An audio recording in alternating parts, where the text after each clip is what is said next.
Um, dois, três e já, vai! Procura, Clarinha. Vem procurar, ajuda ela.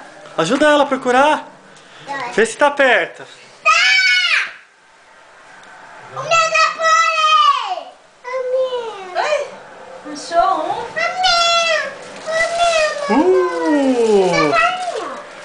Deixa eu ver. Vai, já. Achou um. Esse é da Clarinha, dá pra ela. Vai, agora procurar. Procura, vamos ver se tem um pra você. Vai, na sala. Vem aqui, ó. Puxa aqui as coisas. Tudo na sala? Não. É. Papai, é igual da galinha meu. Vai procurar pra você achar. Vamos ver. Será que tá aí?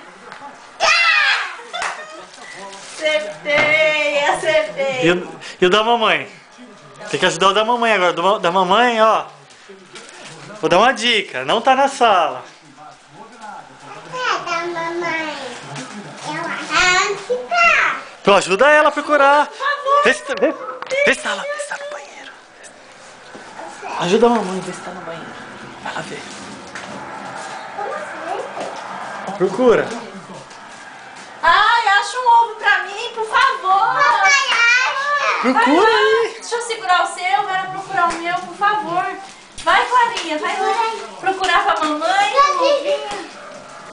Ai, por favor, acende a luz. Não tá aqui, cadê? Procura bastante que você vai achar. Tá lá.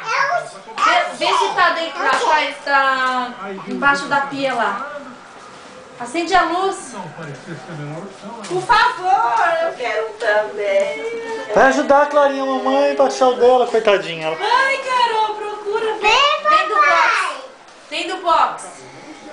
Pendurado. Tá. Mamãe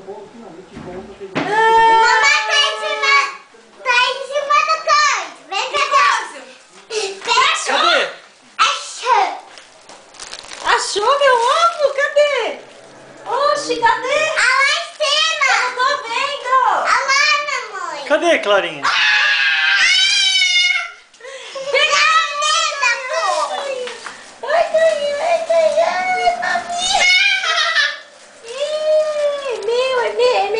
é meu. Dá um beijo.